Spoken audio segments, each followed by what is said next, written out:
ஆதியாகமம் 39ஆம் அதிகாரத்தில் இந்த யோசேப்புக்கு மனிதனுடைய தயவு கிடைக்கிறதற்கு காரணத்தை குறித்து 39ஆம் அதிகாரம் 2வது 3வது வசனத்தை வாசிக்கலாமா? கர்த்தர் யோசேப்போடே இருந்தார், அவன் காரிய சித்தி உள்ளவனானான், அவன் எகிப்தியனாகிய தன் எஜமானனுடைய வீட்டிலே இருந்தான். கவனிங்க, கர்த்தர் அவனோடு இருக்கிறார் என்றும் அவன் செய்கிற யாவையும் கர்த்தர் வாய்க்க பண்ணுகிறார் என்றும் அவன் எஜமானன் கண்டு. ஹலோ, கவனிங்க, கர்த்தர் அவனோடு இருக்கிறார் என்றும் அவன் செய்கிற யாவையும் கர்த்தர் வாய்க்க பண்ணுகிறார் என்றும் எஜமானன் கண்டு யோசேப்பினிடத்துல தயவு வச்சான். அப்போ தன்னுடைய எஜமானன் யோசேப்புக்கு தன்னுடைய எஜமானனுடைய கண்களில் தயவு கிடைக்கிறதுக்கு இங்க என்ன நடக்குதுன்னா, ஒன்று கர்த்தர் அவனோட இருக்கிறது, ரெண்டாவது அவன் செய்கிறது யாவையும் கர்த்தர் வாய்க்க பண்ணுகிறார். அப்படின்னா அவன் செய்கிறது எல்லாமே நல்லா இருக்குது அப்படின்னு கண்ட உடனே எஜமானனுடைய தயவு அவனுக்கு கிடைக்குது. இவன் அடிமையாக வருகிறவன். ஒரு அடிமை பொதுவாக பொதுவாக இருக்கிறீங்கன்னு வைங்களேன், ஒரு எஜமானனுக்கு கீழே வேலை செய்கிறவங்க வேலைக்காரங்க கூட நிறைய பேர் ஏனோ தானோன்னு செய்வாங்க. நமக்கு என்ன வந்துச்சு, நமக்கு என்ன பண்ணிருச்சு, அப்படி செய்வாங்க. ஆனா இத்தனைக்கும் இந்த யோசேப்பு ஒரு அடிமை. சம்பளம் வாங்குகிற வேலைக்காரர்களே அந்த வேலையை பர்ஃபெக்டா செய்ய மாட்டாங்க. ஆனா அடிமைக்கு எந்த சம்பளமும் கிடையாது. ஆனா அடிமையாய் வந்திருக்கிற யோசேப்பு அவனுடைய கையில கொடுக்கப்பட்டிருக்கிற வேலைய நேர்த்தியாய் செய்தான். அவன் என்ன வேலை செஞ்சான்னு தெரியல. நான் நம்புறேன், நேற்று சொன்ன மாதிரி பாத்திரம் கழுவி இருக்கான்னு வைங்களேன், அந்த பாத்திரம் கழுவுறத கூட அவன் எப்படி பண்ணான் அப்படின்னா நேர்த்தியா, அவ்வளவு பர்ஃபெக்டா. அதான் அவன் செய்கிற யாவையும் கர்த்தர் வாய்க்க பண்ணுகிறார் என்று அவன் எஜமானன் கண்டு. எனக்கு ரொம்ப கஷ்டமான ஒரு ஒரு ஒரு இது என்ன அப்படின்னா, நிறைய தேவனுடைய பிள்ளைகளுக்கு இது தெரியல. அவங்க செய்கிற வேலையை கூட அவங்க நிறைய பேர் பர்ஃபெக்டா செய்யல. அதுதான் அவர்களுடைய ஃபீல்டு, அதுதான் உங்களுடைய ஃபீல்டு. அதான் நான் சொல்லுவேன், உங்களுக்கு இப்போ ஒரு வீட்டிலே வேலை செய்கிறதா அதுதான் உங்களுடைய டியூட்டி அப்படின்னா அந்த டியூட்டியை சரியா செய்ய வேண்டியது உங்களுடைய கடமை. தேவ பிள்ளைகளே, ஒரு கடையில நீங்க ஒரு கடையில கிளீனரா இருக்கிறீங்களா, கிளீன் பண்றதுதான் உங்களுடைய ஃபீல்டு. அதை ஏன் உங்களால நேர்த்தியா செய்கிறதற்கு, ஒருவேளை நமக்கு எல்லாரும் ஞானத்துல உண்டானவர்கள் அல்ல, நம்ம ஞானம் உள்ளவர்கள் அல்ல, நம்ம பேதைகள் தான். ஆனா நான் சொல்றேன், ஒருவேளை 1 வருஷம் 2 வருஷம் அதுல பேதையா இருக்கலாம். ஆனா அதற்கு பிறகு அதை நேர்த்தியாய் நடத்துவதற்கு, நேர்த்தியாய் செய்வதற்கு நீங்க எந்த முயற்சியும் எடுக்காம இருந்தா எப்படி? சிலர் 10 வருஷமா 5 வருஷமா அந்த ஃபீல்டில் இருப்பாங்க. ஆனா அந்த ஃபீல்டில் அவங்களுக்கு வெறும் அந்த டச்சபிள் மட்டும்தான் தெரியுமே தவிர அடுத்த லெவல் அவங்க போயிருக்கவே மாட்டாங்க. அடுத்த லெவல் அவங்க போயிருக்கவே மாட்டாங்க. இது மிகப்பெரிய தவறு, மிகப்பெரிய தவறு. கவனிங்க, உங்களுடைய வேலையில ஆண்டவருடைய பிள்ளைகள் எப்பொழுதும் நன்றாய் நீங்கள் செய்வதற்கு, பெஸ்டா செய்யறதுக்கு கற்றுக்குங்க. ஒரு சமையல் பண்ணட்டும், ஒரு துணி துவைக்கட்டும், ஒரு சேரை எடுத்து போகட்டும், என்னமோ ஏதோ ஒண்ணு உங்களுக்கு மனிதர்களுடைய கண்களில் தயவு கிடைக்கணும்னா, உங்க எஜமானுடைய கண்களில் தயவு கிடைக்கணும்னா உங்களுக்கு மிக தேவையானது ஒன்று, நீங்க செய்கிறத நேர்த்தியா செய்யணும், பர்ஃபெக்டா செய்யணும். பர்ஃபெக்ட் உங்களுக்கு இருக்கணும், அப்பதான் உங்களுக்கு கிடைக்கும். சிலர் வண்டி ஓட்டும் போது, அவங்களுடைய கார்ல நான் டிராவல் பண்ணும்போது எனக்கு சில நேரத்தில் ரொம்ப கஷ்டமா இருக்கும். என்ன அப்படின்னா அவங்களுக்கு அதுதான் ஃபீல்டு. அவங்க அவங்களுடைய டியூட்டியே டிரைவிங் தான். அவங்க 10 வருஷமா டிரைவிங்ல தான் இருக்கிறாங்க. அவங்களுக்கு சம்பளமே டிரைவிங்ல தான் கிடைக்குது. அவங்களுக்கு வேற எந்த வேலையுமே தெரியாது. ஆனா அவங்க டிரைவிங்ல உட்கார்ந்தா அவ்வளவு கஷ்டமா இருக்கும். 50 கிலோமீட்டர் போயிட்டு வரதுக்குள்ள நம்ம டயர்ட் ஆயிடும். சரி, என்னடா இப்படி ஓட்டுறாங்க, என்னடா இப்படி இத்தனை வருஷமா ஓட்டுறீங்கன்னு கேட்டா 10 வருஷமா ஓட்டுறேன், 5 வருஷமா ஓட்டுறேன். 5 வருஷமா ஓட்டி 10 வருஷமா ஓட்டி உங்க டிரைவிங்லே உங்களால ஒழுங்கா உங்களால் ஓட்ட முடியல அப்படின்னா நான் சொல்றேன், எந்த எஜமானுடைய கண்களில் உங்களுக்கு தயவு கிடைக்கும்னு நீங்க நம்புறீங்க? உங்களை யாரையுமே நான் குற்றப்படுத்தல, ஆனா நீங்க அப்படி டெவலப் ஆகணும்னு நான் ரொம்ப ஆசைப்படுறேன்.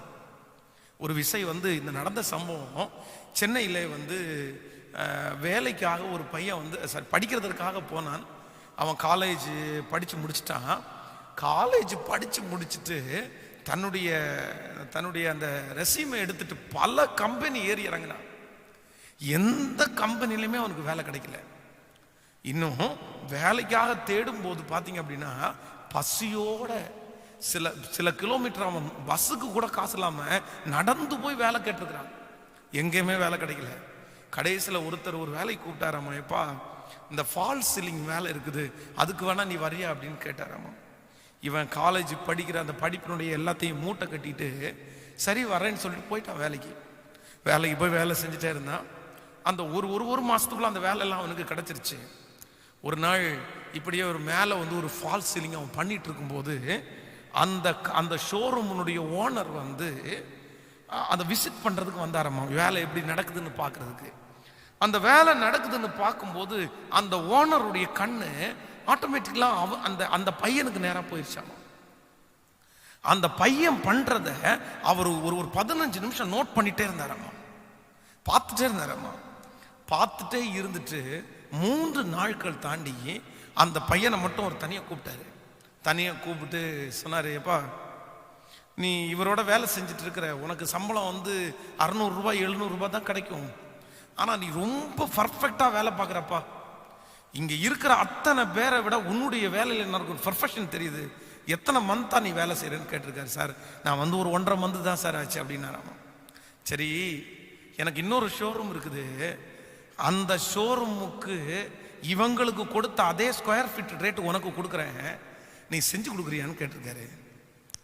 தாராளமாக செஞ்சு கொடுக்குறேன் சார் அப்படின்னாராமா. சரி நாளைக்கு வந்து அட்வான்ஸ் வாங்கிட்டு போனாராமா.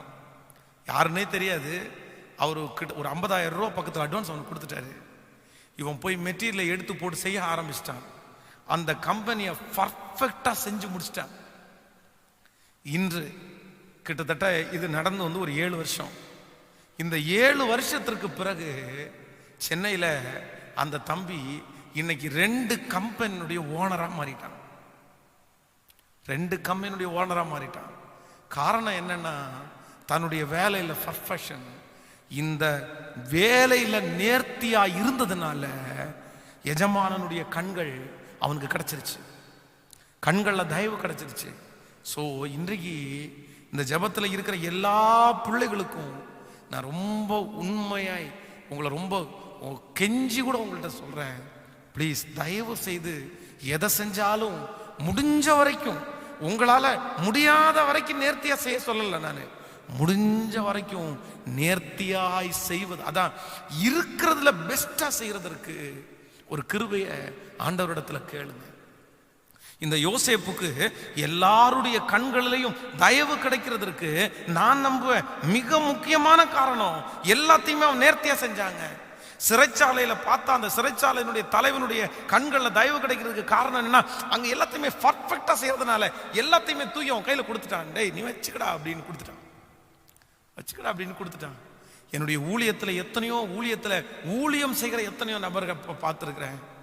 சிலர் வந்து தன்னுடைய ஊழியத்துல பர்ஃபெக்டா இருப்பாங்க பாருங்களேன், ஃபர்ஸ்ட்ல இருந்து லாஸ்ட் வரைக்கும் ஊழியத்துக்குன்னு வந்துட்டாங்கன்னா அவ்வளவு நேர்த்தியா, அவங்களால எவ்வளவு முடியுமோ அவ்வளவு நேர்த்தியா. அப்படி நான் பார்த்த எல்லாருமே இன்னைக்கு டாப் மோஸ்டா தான் இருக்காங்க. ஆனா சிலர் பார்த்தீங்க ஆள் பார்த்து செய்வாங்க, இவங்களுக்கு செஞ்சா ஒரு மாதிரி, அவங்களுக்கு செஞ்சா ஒரு மாதிரி. அப்படி பண்றவங்க நிறைய பேர் வெற்றி அடைஞ்சதை நான் பார்த்ததே இல்லை. பொதுவாக சொல்றேனே, ஒரு கீபோர்டிஸ்ட் இருக்காங்கன்னு வைங்களேன், ஒரு திருச்சபையில் அந்த கீபோர்டிஸ்ட் ஒரு நல்ல கீபோர்டிஸ்ட் வைங்களேன். இந்த நல்ல கீபோர்டிஸ்ட் என்ன அர்த்தம் அப்படின்னா, ஒருத்தர் வந்து பலிபீடத்தில் நின்று பாடுறாரு, நல்ல பாட தெரிஞ்ச ஒரு பெரிய ஃபெமிலியனான ஒரு பாடகர். உடனே அந்த பாடகருக்கு இந்த கீபோர்டிஸ்ட் வாசும்போது எப்படி வாசிப்பார் அப்படின்னா, சிலர் எல்லாரையும் சொல்லலை, என்ன ஒரு நேர்த்தியா அப்படியே பயங்கரமா அப்படியே எல்லாம் பண்ணி அவருக்கு எப்படியாவது அப்படி பண்ணுவாங்க. ஆனா ஒரு சாதாரணமா ஒருத்தர் பாடுறான்னு வைங்களேன், சிலர் நான் பார்த்துருக்குறேன், ஏனோ தானோன்னு. அவருக்கு தான் பாட தெரியலையே, நான் ஏன் போய் அவருக்கு இவ்வளோ செலவு பண்ணி. நீங்க என்ன செலவு பண்ணி வாசிக்கிறீங்க? உங்களுக்கு கர்த்தர் கொடுத்திருக்கிற கிருபையை நீங்க யூஸ் பண்றீங்க, அவ்வளவுதான். நான் இதை பார்த்துருக்குறேன். சிலரை பார்த்தீங்க அப்படின்னா எவ்வளோ நல்ல பாடகர்களுக்கும் நீட்டா வாசிப்பாங்க. அதே நேரத்தில் மேடையில் நிற்கிற சிலருக்கு பாட கூட தெரியாது, ராகம் வராது, தாளம் வராது. ஆனா அந்த மனுஷனை யாருக்கு முன்னாடியும் காமிச்சு கொடுக்காம இவங்களே அவரை கரெக்ட் பண்ணி அந்த தாளத்துக்கு ஏற்ற மாதிரி, அந்த பிச்சுக்கு ஏற்ற மாதிரி கொண்டு போயிடுவாங்க. சிலர் வேணும்னே அவங்கள காமிச்சு கொடுக்கறதுக்காகவே வாசிக்கிறதும் பார்த்துருக்கிறேன். குற்றப்படுத்தல, யாருக்கு செய்யறோம்?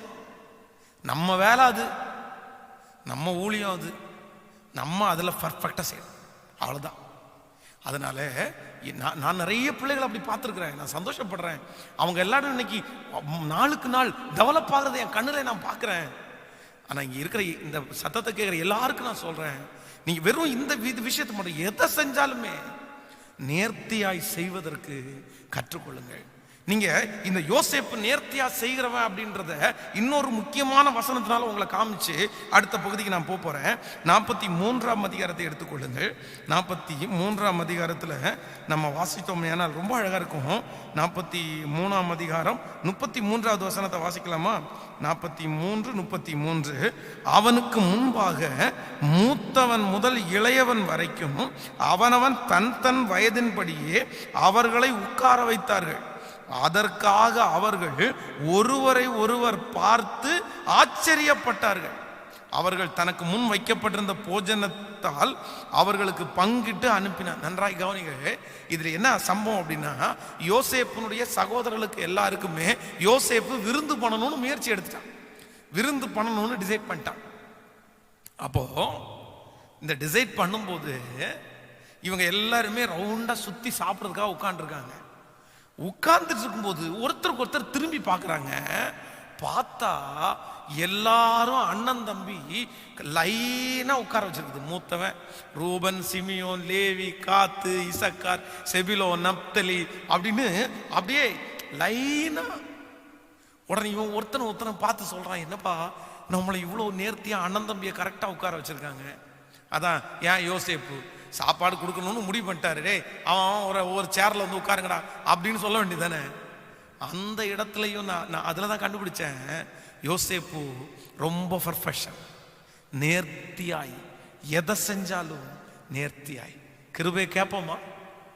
இந்த கால வேளையில் கேட்கலாமா? அப்படி சமூகத்தில் கையை மேலே உயர்த்தி நான் சொல்றேன், அடுத்த ஃபீல்டில் கூட நீங்க கேட்க வேணாம் பிரதர் சிஸ்டர், இன்னொருத்தருடைய ஃபீல்டில் நீங்க நேர்த்தியா கேட்க வேணாம், பரவாயில்ல. உங்க ஃபீல்டில் உங்களுக்கு அதுதான் கடைசி வரைக்கும், அதுலயாவது பர்ஃபெக்டா கேளுங்களேன். கையை மேல உயர்த்தி, டாடி ஏசப்பா எங்களுக்கு அந்த காரியங்களில் நேர்த்தியாய் செய்யக்கூடிய கிருபை, எதை செஞ்சாலும். அப்படிப்பட்ட ஞானத்தை எங்க பிள்ளைகள் அனைவருக்கும் நீங்க தாங்க ராஜா, தாங்கப்பா, தாங்க ஆண்டவரே. ஹல்லேலூயா. கையை உயர்த்தி ஒரு ஹல்லேலூயா சொல்லுங்க.